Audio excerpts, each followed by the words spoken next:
was talking on the phone. The lightning came down the phone line, entered my neck. It went through my spine, threw me up in the air. And there was this slight buzzing at the ear, and I felt myself pop out of the body. Then I felt myself float up to the ceiling, and the doctor and the nurse were in there, and he was looking at me. He said, "She's gone. She's dead." And I was taken to hospital. Doctors did anything they could to help me, but I was declared dead. I realized I was out of my body when I was suddenly looking at this light. Out of that light stepped the most amazing being I have ever been in the presence of. It was just total selflessness, understanding, kindness, all-consuming love, wonderful love.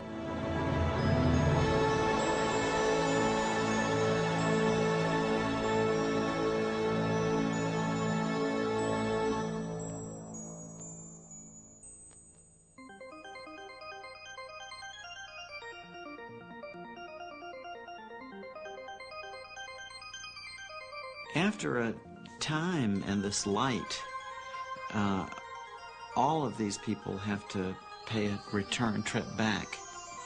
What they tell us is that the reason they chose to come back was not for themselves, because for themselves, they would rather have stayed with this presence of love. When they do return, incidentally, then the story becomes very interesting from the point of view of human psychology, because we find that these patients are profoundly changed, that they are imbued with a totally new value structure, that whatever in their lives before they had been chasing, whether it was money or power or fame or any of these other things that people seek, they say that after this experience, their value primarily is to love others, to seek loving relationships with their fellow human beings. And also they tell us that they have no more fear of death whatsoever.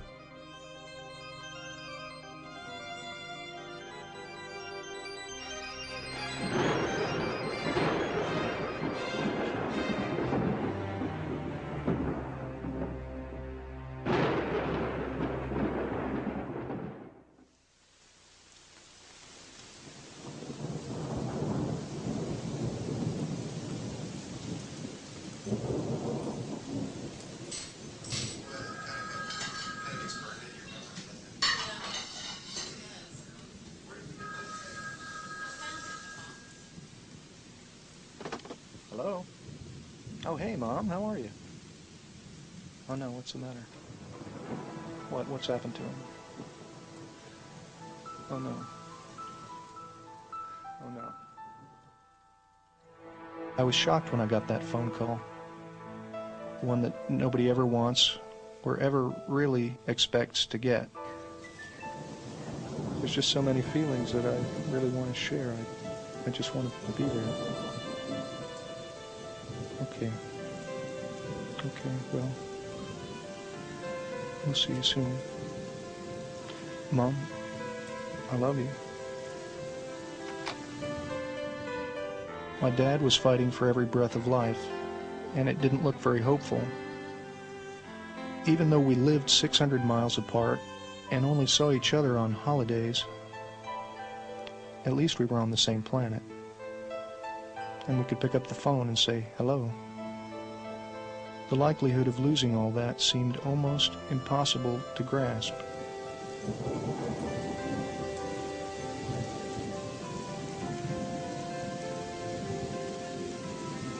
Dear Dad,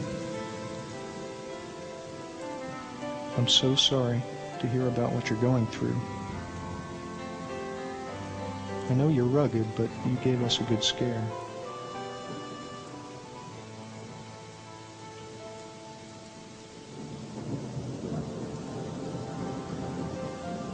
Dear Dad, I'm writing you this letter because I don't know if I'll ever see you again, yet I have so much I want to say. Dad, do you remember several years ago when I was still grieving over the death of Suzanne?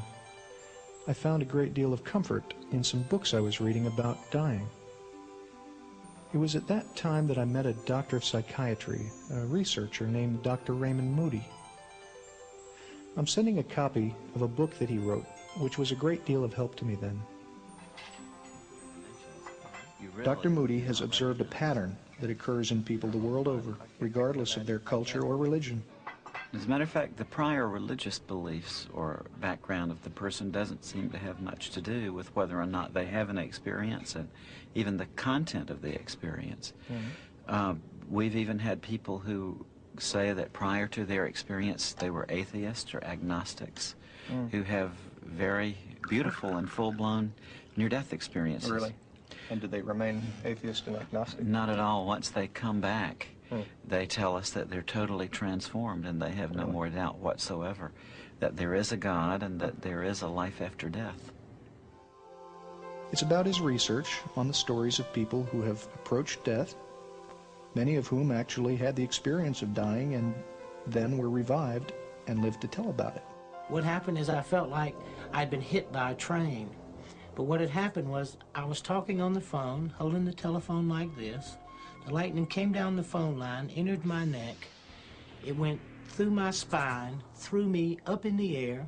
As it threw me in the air, it knocked me out of my shoes and welded the nails in the heels of my shoes to the nails in the floor, which is how I was grounded and I didn't explode. Before I shot myself, I measured like we did in CPR to find where the heart was.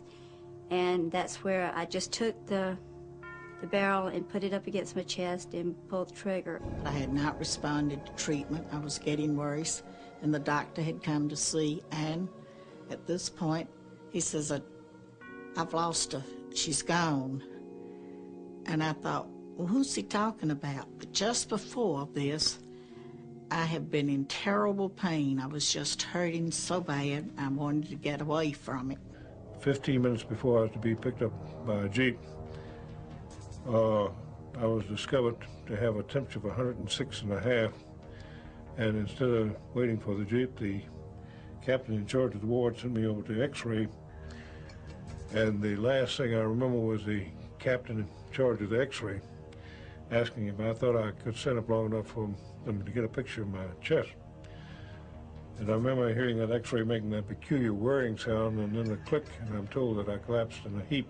This wasn't a typical bee sting because I quickly realized that there was a problem, and I tried to telephone someone for help. The rest of the ranger station was about 3 miles in, and I tried to telephone my boss to send some help, and I fell and went unconscious. And luckily, from what I understand, he drove through, my boss drove through a little while later and noticed that I normally just waved to him as he came by, and I was lying down on the floor, and he called the ambulance. I was a dissident in Soviet Union, and I had an invitation from United States. In 1975, I received this invitation. In 1976, I was given the exit visa, and I was leaving for New York that day, and I was coming to take my passport, and I was ready to fly. My family was already in airport waiting for me. That time, on sidewalk, I was moved over or run over by car. It was fabricated by K.G.B. They wanted to kill me and not to let me go. And I was taken to hospital. Doctors did anything they could to help me, but I was declared dead. This is pretty much all over the world. We found this common pattern. They tell us that at this point where their doctor says they are dead, that they may actually hear the physician say, oh my, he's dead, or we've lost her, or something like that. And they say that from their perspective, actually, they still feel very much alive. Indeed, their consciousness is heightened. And they tell us that they seem to leave their physical bodies. They say that they float up, typically right above the bed in the operating room or the emergency room, and they look down and they can see their own physical bodies lying on the bed down below. I was above my body. I was floating, and there were people around me, except I didn't realize that that person there was me. But then all of a sudden I heard this statement, "He's gone, he's gone." And it was the paramedic making that statement to the driver. At that point, I was standing behind the paramedic. I was watching him work on my body. And suddenly there was commotion beneath me, and then I started noticing all of the people underneath me, and the EMS workers were pushing the stretcher down the hall, and I really wasn't concerned with my body. I was more concerned with, there were a couple of plainclothes policemen over where the guns were, and one of them was wrong about something, and I was trying to tell him that he was wrong. But I could see the soldiers and the nurses and the doctors, but they could not see me. And I went from ward to ward, bed to bed, trying to find a soldier that I thought that looked like me lying in the bed. I was becoming more and more desperate because, as I say, I could see these human beings, but I could not communicate with them. Finally, I went into this little isolated ward room. And sure enough, lying in the bed with the sheet pulled up over the head was this body that I had to recognize as me because it had my fraternity ring on its finger. And there was this slight buzzing at the ear, and I felt myself pop out of the body. I don't know how I came out. I was just suddenly out of the body. And I sat down on the head of the bed a minute to look around. Then I felt myself float up to the ceiling, and I was looking down, and he said, "She's gone," and I couldn't believe it, and I thought, well, who's gone? And I was trying to look down to see, and I felt presences with me.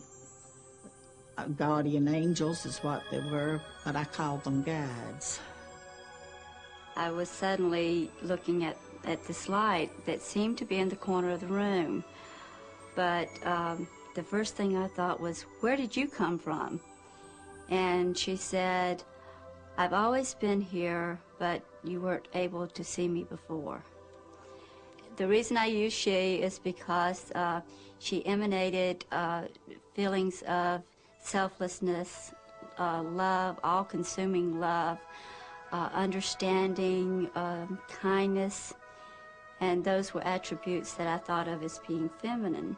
After a while in this, they say that they begin to feel an indescribable feeling of bliss, that it's something that transcends words, that we can't put it into the language that we have in everyday life. One man, for instance, told me that although he was in great pain in his chest prior to leaving his body, as soon as he left his body, that he was overcome with a tremendous sense of joy and peace, a kind of ecstasy. There was absolute freedom of your soul and body, and this amazed me.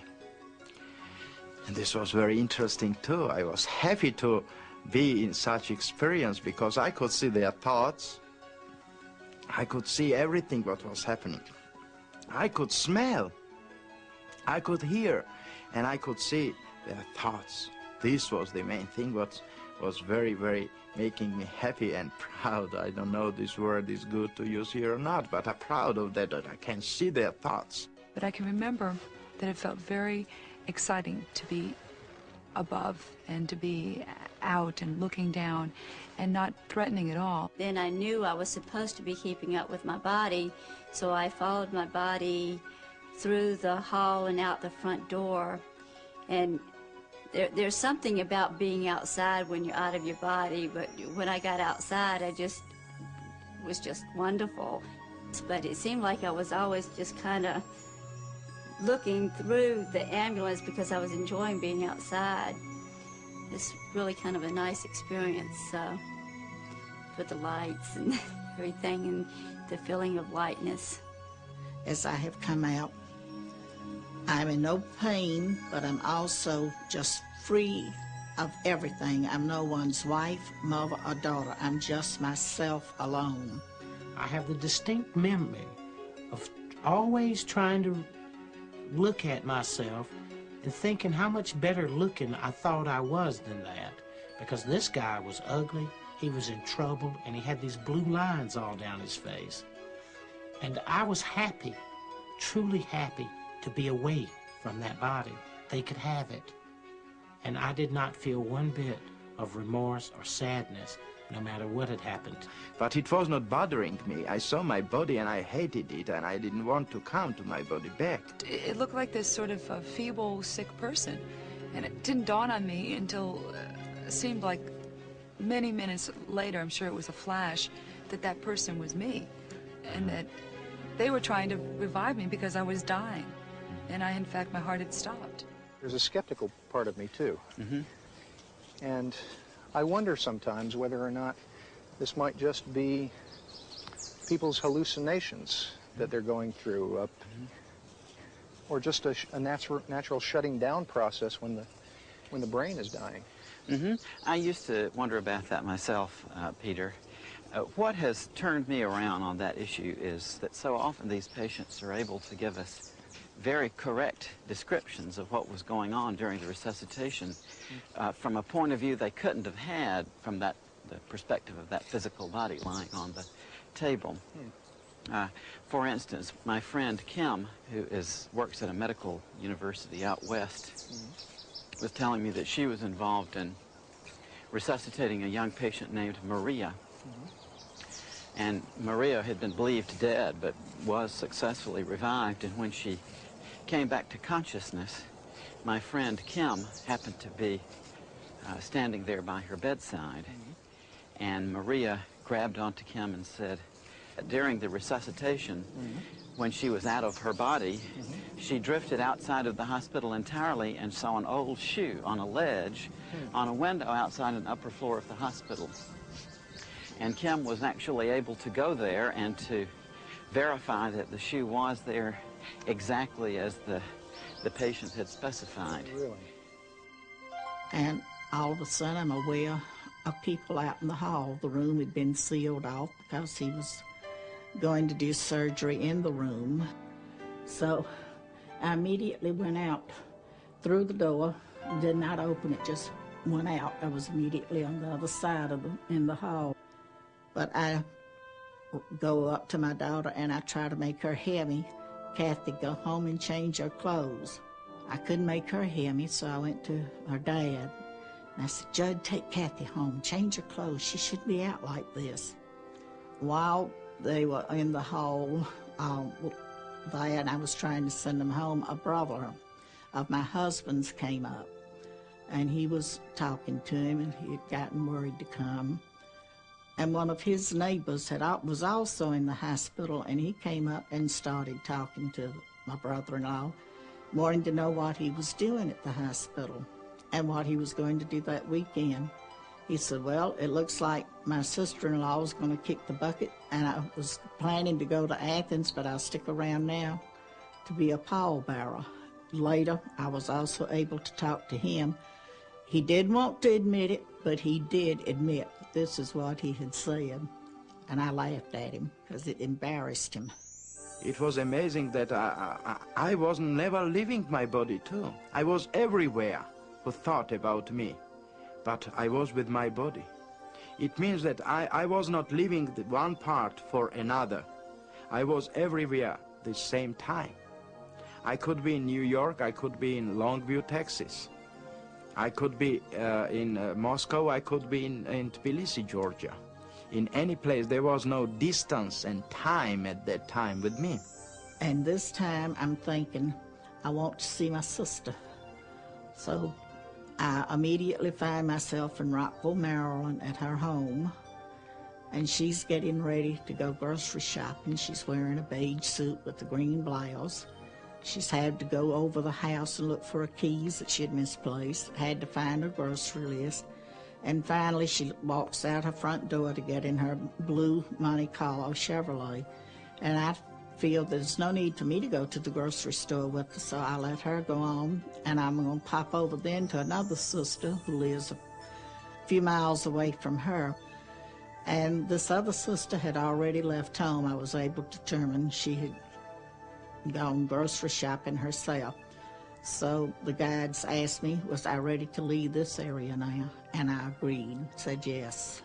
About 2 weeks after I had this near-death experience, I was in contact with my sisters, and I brought this fact up to her and described, and she said, well, how did you know? I didn't see you, you weren't here. I could communicate with the children, with very little children, who couldn't speak and who couldn't walk and who were very little, and just coming from that place where I was going. And this was amazing communication with them, spiritual communication. We never spoke in words, we spoke in mental communication. And she had broken hip, and nobody understood why she was crying so loud.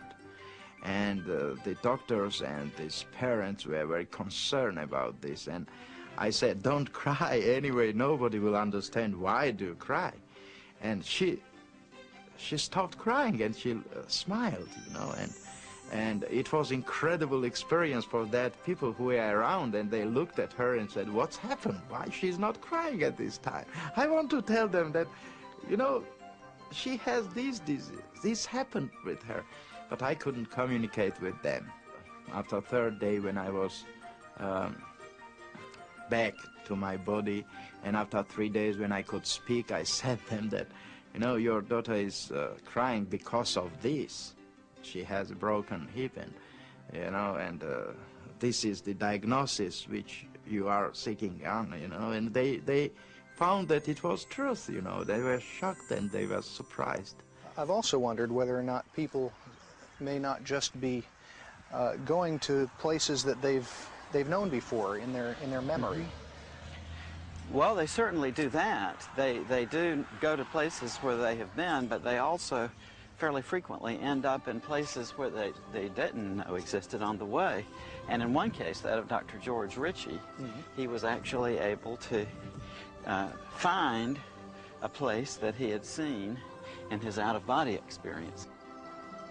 I had left that room, went as far as Vicksburg, Mississippi. Saw a man getting ready to go into a white all-night cafe there on the corner of a street there in Vicksburg, and asked him if he could tell me if I was going in the right direction to get to Richmond. And this man acted the same way that a ward boy had in the corridor that I passed as I was going out of the hospital, like he could neither see me nor hear me. Actually, I walked right through the ward boy going out. But I was so determined to get back to Richmond that never even stopped me. And when this guy couldn't see me, then I realized that there was a vast change. Something was wrong, that these people could neither see nor hear me. The way that I know that it was Vicksburg, Mississippi, because 10 months after this experience, I came back through Vicksburg and recognized the white all-night cafe on the corner. Time and distance, as you and I comprehended in this room, simply does not exist, because simply by wanting to be heading back towards Richmond, apparently I was. And before I tell you about the most adventurous kind of out-of-body traveling, I want you to promise me that you'll come to visit me and say goodbye before you actually leave this world. There are occasional reports from people who experience another dramatic form of traveling, that they actually leave their body, zoom up above the Earth, and travel far into space and see the Earth down below. Dr. Carl Jung, the great Swiss psychiatrist, was an example of this phenomenon when he had his near-death experience in 1944 in a heart attack. At the beginning of 1944, I broke my foot, and this misadventure was followed by a heart attack. Extremely strange things began to happen to me. It seemed to me that I was high up in space. Far below, I saw the globe of the Earth bathed in a gloriously blue light. I saw the deep blue sea and the continents. I could see the snow-covered Himalayas. I knew that I was at the point of departing from the Earth. The sight of the earth from this height was the most glorious thing I had ever seen. After a while in this situation, though, they become to realize that although they can see and understand perfectly what's happening, no one else is able to see or hear them. So they seem to undergo a state of turning inward of the sense of identity, if I could call it that. They become aware that this phenomenon they're experiencing has something to do with what we call death. And it's at that point that the more transcendental parts of the near-death experience tend to unfold. I have this pain, and I'm in darkness. I cannot see anything. Then I cannot move hand, then I cannot move my body. And then I understood that I have nothing, but I am. And it scared me. Fear, unknown. Why are all people afraid of darkness? Because they don't know what is in darkness. The fear of darkness is because of unknown. Ununderstandable makes you to be afraid of something. That's why I was afraid too. I was afraid of this darkness. I was afraid of being there. But more afraid was that I was somewhere without my body. But I was.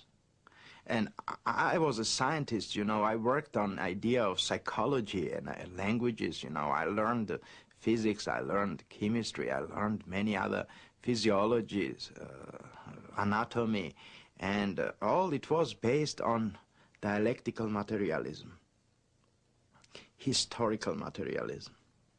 And in my idea it was impossible to be somewhere without your body. Where is my main component, my life, my body?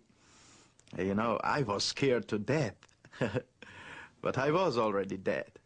And that was the amazing feeling, to understand that you are, but you are not. If you think, you are. If I think, I thought, I am. But if I am, and if I think, why cannot I think positively what's happening around me? And I began to think about light. I saw light outside of darkness, and it shocked me. But first feeling which I had was to come to that light. The first thought which came to me was to go into this light. And I had that movement. They describe to us how they seem to be drawn into an enclosure of some sort. They often call it a tunnel. And they go through this tunnel quite rapidly, and they come out on the other side into an incredibly brilliant and warm and loving light. Don't know exactly how I entered the tunnel or just at what point, but it was when the guides had asked me, and I said yes, and I feel myself going in an upward motion. The tunnel is not too big, just seemed for one person to go one at a time.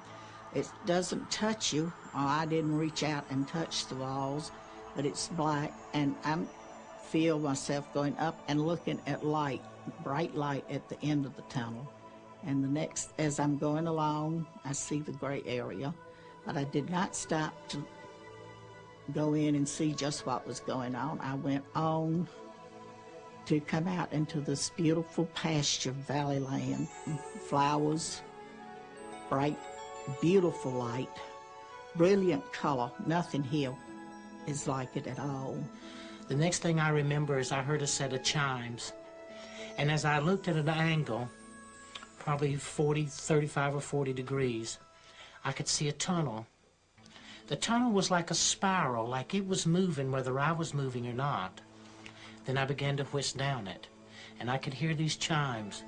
But I was in utter peace and utter tranquility. And it was such a stark, dramatic difference between the way that body was and what was happening to that body and this place I was, this utter peace.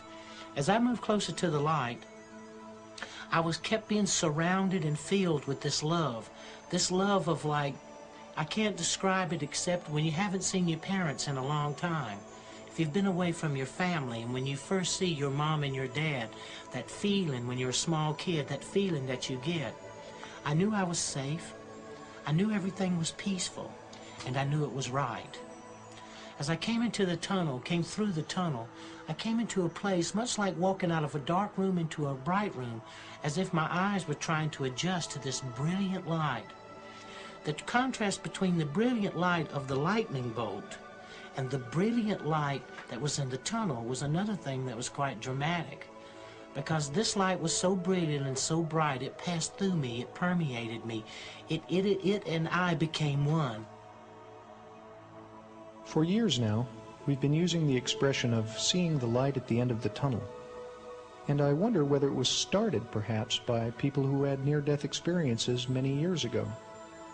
In fact, I've been shown some paintings of just this scene that were done several hundred years ago.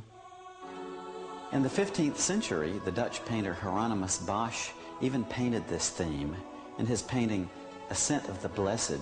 In the foreground and the bottom of the painting, we see people who are dying, and as they are dying, they're surrounded by spiritual beings who attempt to turn their attention upwards. Above them, there's a tunnel which goes off into the distance, and at the end of the tunnel is a very bright light. As these people go through the tunnel, they kneel reverently into the light. So we know then that these experiences have existed among human beings from time immemorial. In this light, they often tell us that they see relatives or friends of theirs who have already died, who seem to be there to meet them and to greet them and to help them through this transition. Particularly very great thing happened with me. It was that I saw my parents, my real parents, and I understood that they were killed. And they were killed by K.G.B. in Moscow, and I was happy of this. It sounds very ridiculous, but you know, I was happy because I was thought that I was abandoned by them. And I'd lost a girlfriend in the polio epidemic in the 30s. I think it was 38, but I'm not positive of that date. And she assured me that everything was fine and she was happy. And I also saw my grandparents coming to meet me. I had never known my grandfathers. They had both passed away before I was born. But I did know my grandmothers and my mother also. And as I'm there, this baby appears to me. And he says, "Hi, I'm your brother." And I said, "I don't have a brother."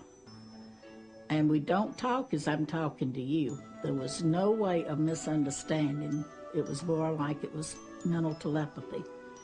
And he shows himself to me as a small infant, dressed in a cap and a little long dress with the knitted sack over it, booties and socks, and tells me to look me over now and remember how I look this way. And you can tell our father when you get back, and he'll tell you it happened. And when I was able to talk to him, my dad said, "Well, I don't know how you knew that, because nobody but your mother and the doctor and I knew about these things." So it gives me hope to know that whatever happens, we'll be seeing each other again one day, as we're greeted by those loved ones, family and friends who have already died. All these greeters seem to be encouraging us to come into the presence of that light, and are letting us know that everything is going to be okay. The being of light that these patients often describe encountering is plainly a personal being. They say that they are in the presence of a being of complete love, who accepts them and loves them totally, and who has a wonderful personality, is very knowledgeable about them, very wise, very helpful, also has a wonderful sense of humor. This is the most wonderful part of it.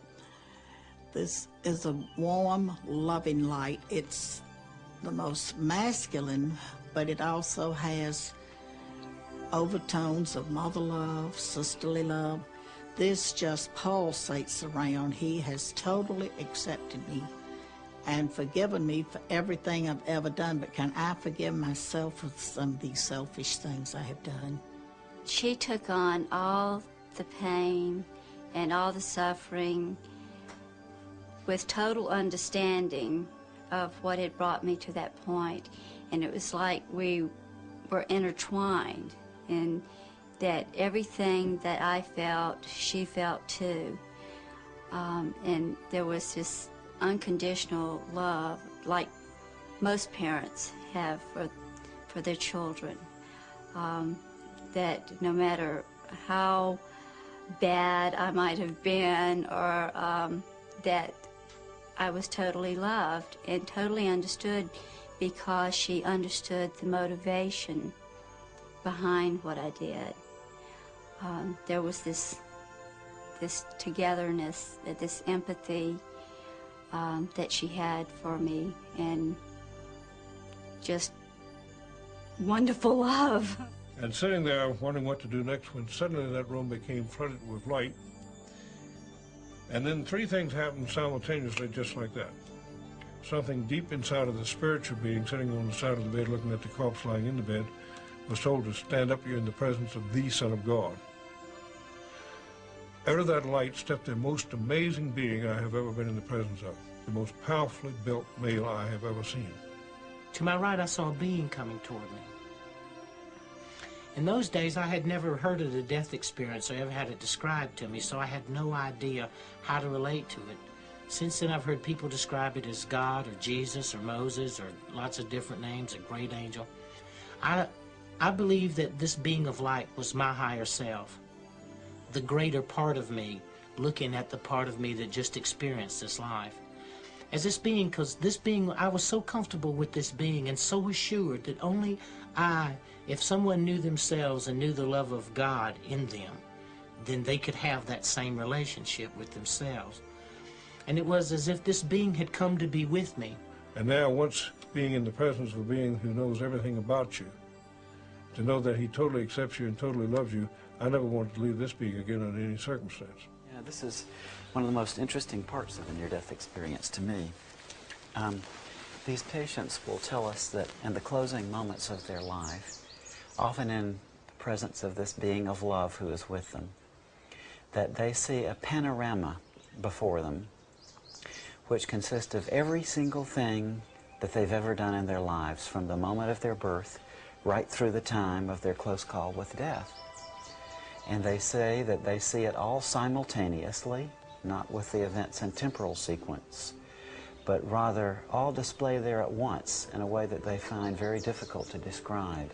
As those hospital walls virtually disappeared, and I saw every minute detail of my life, seeing my own cesarean section birth through the 20 years that I had lived, because I was only 20 at the time. With the light, there is this panoramic view of my life. It starts with birth. It continues right on to where we are at this point. All at the same time, I am part of the view, as well as watching it. I am actually doing these things.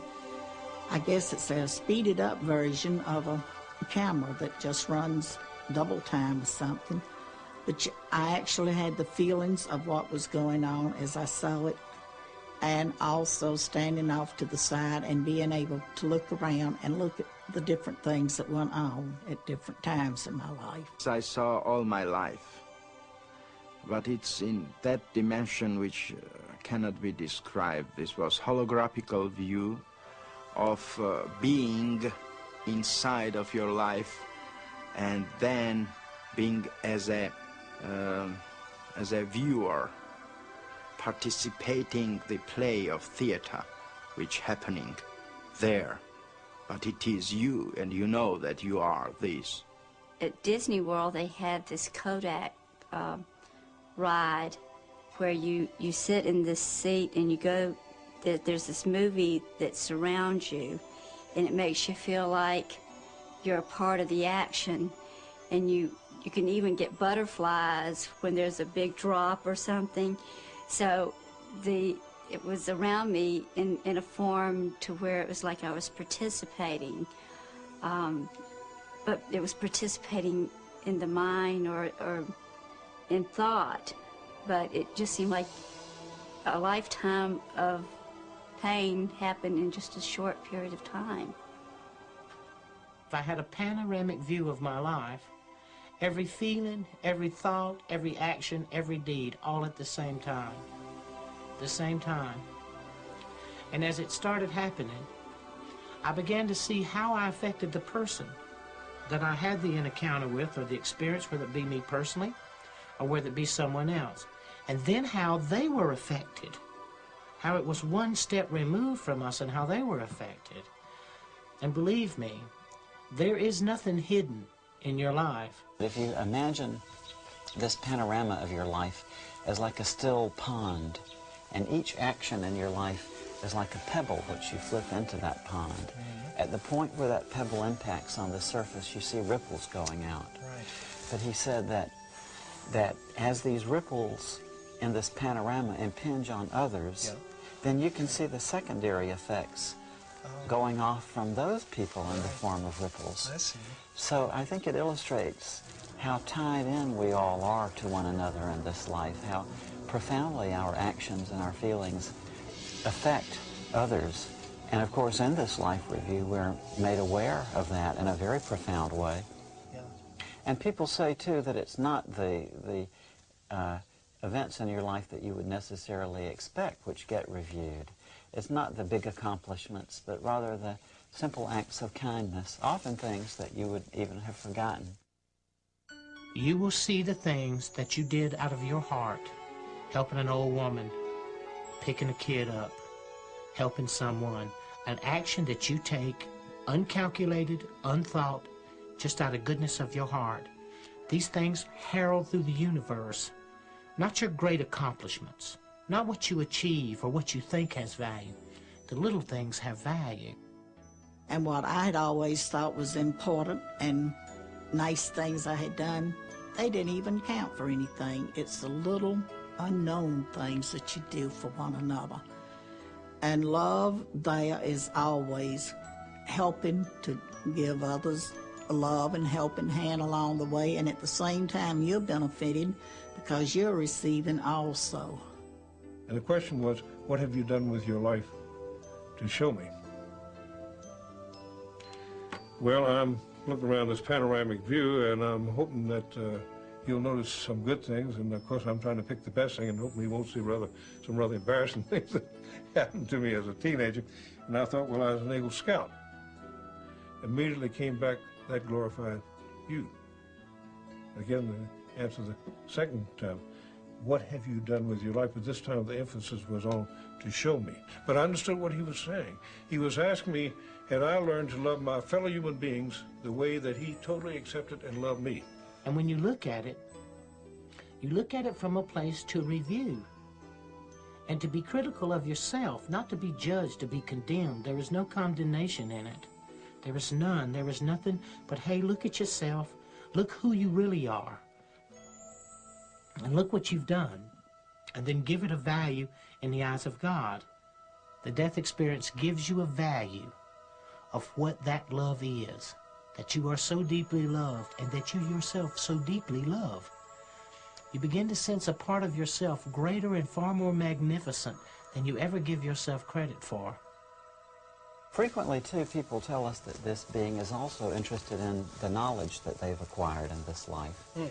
If there is a scene in which one is seeking knowledge by taking a course or attempting to understand something, that this being comments in an almost offhanded sort of way, that even after we die, the process of learning goes on, and that what we learn here we can take with us to the next realm.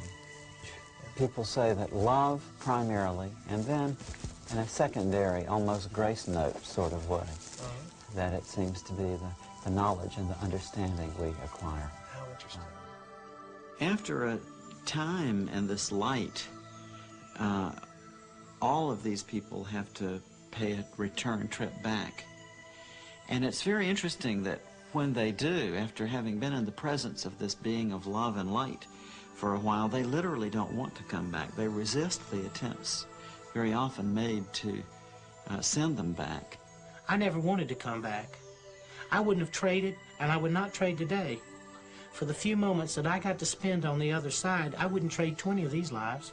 And when I had to come back, I came back dragging, kicking, and scratching, because I didn't want to. And I'm told then, are you ready to go back? No, I want to go home to the City of Light. No, don't you want to go back? And I could hear my daughter and look back and see her and my husband. They were saying, Vi, don't go. Come back to us. Mama, I need you. Mom, come back. And they asked me again, are you ready to go? I said, no, but it seems that my daughter needs me, so I must go back. I really had no reason to go back except that I can remember my mother. And I know that I put her through a lot. I was a very accident-prone kid. And she used to say, if you ever die before I do, I'll never forgive you. My mother was so adamant about me not dying before she did. I think that's what first came into my mind. We are alive because of love. And this was what brought me back, which, to be honest, I didn't want to come back, but this love brought me back. Love of that people who wanted me back. Other times they say that they're given a choice, that they're told that they can either go on with the experience that they're having then, or else they can return to the life they've been leading. She said, you can stay here, or you can or go back. If you stay, you're going to have to go through everything that brought you to this point. And at the same time, I was seeing the things that had brought me to that point, the things in my life that were painful. There were other things, but somehow the things that had been painful were the things that made the biggest impact. And I knew that I didn't want to go through that again. So there is no way to escape that if you try to kill yourself and you succeed, somehow you're going to have to go back and live the life from the beginning and go through everything that was painful in your life, and then have to go from the point where you killed yourself also. So you're not escaping. And people will say to me, they say, well, Dannion, what about hell? I'll say, well, they didn't bring it up, and I darn sure didn't. Because maybe they might have checked and said, hey, Dannion, you're on this wrong list, you're supposed to be somewhere else. They also want to know about hell. Is it a fiery, burning place? Well, what I found to be hell was separation from God. This is a total hell. Darkness, where I was first. This is the same as somebody told you, the separation from light, from love, from God, from infinity. Of course, this is hell. That's why suicide was condemned by all religions. That's why they are telling that you will go to hell. It means you will go to nowhere. And nowhere does not exist. It means you will go somewhere on opposite than goodness.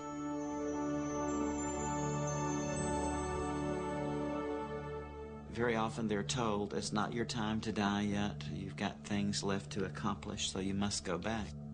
This weekend I was in morgue, and on Monday I was taken from morgue, washed, and they began autopsy.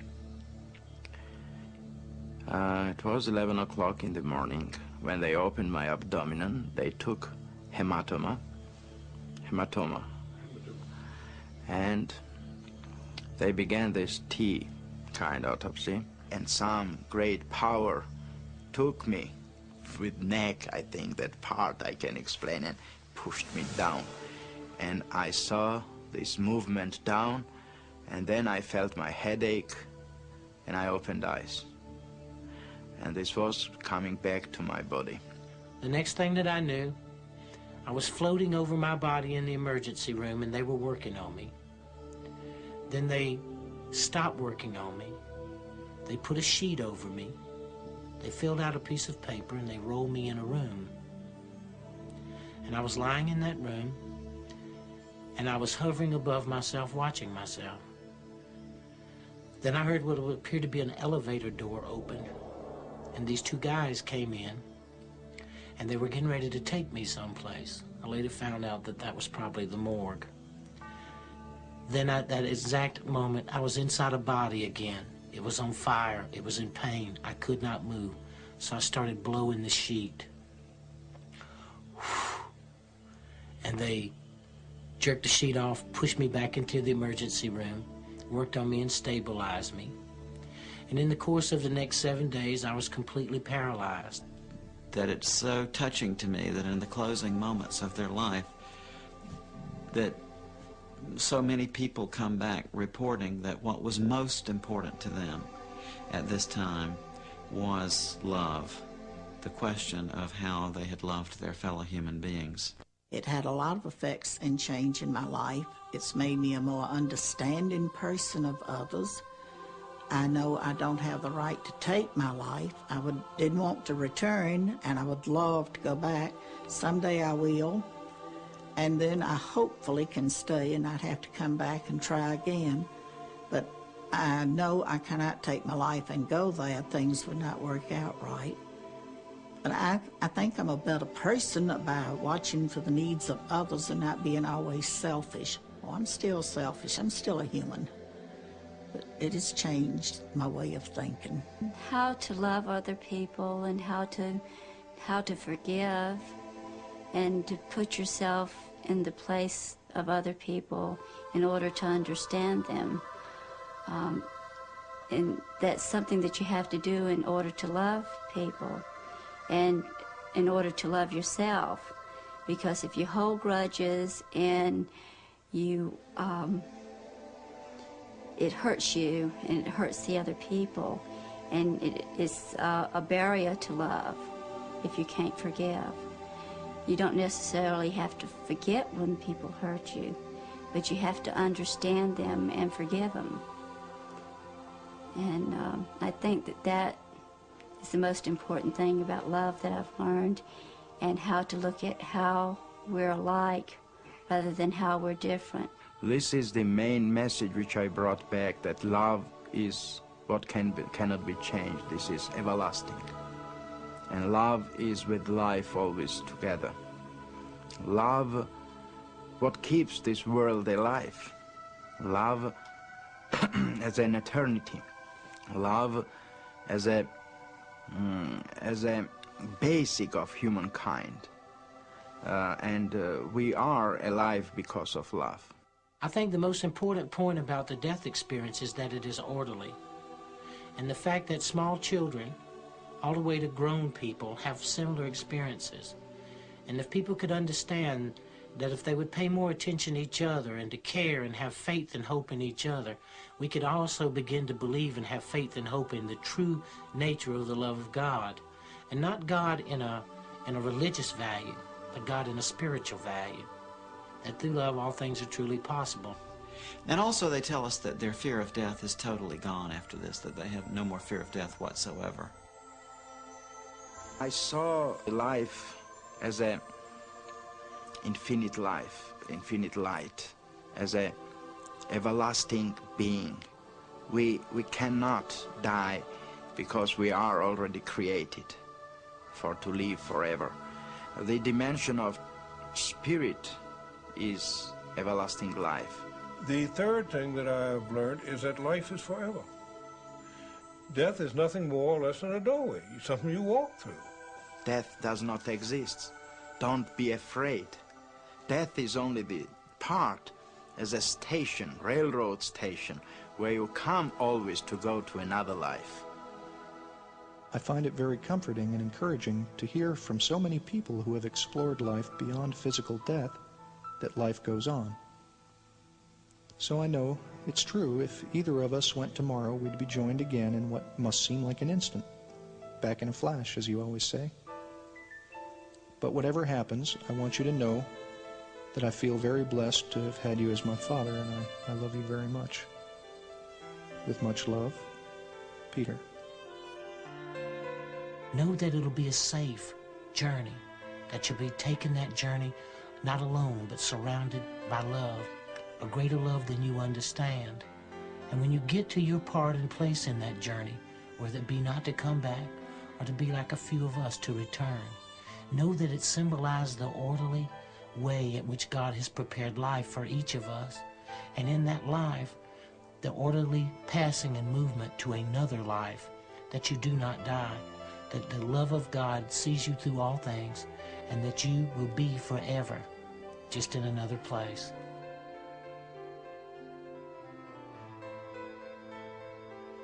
It was about 3 weeks later when we got the phone call.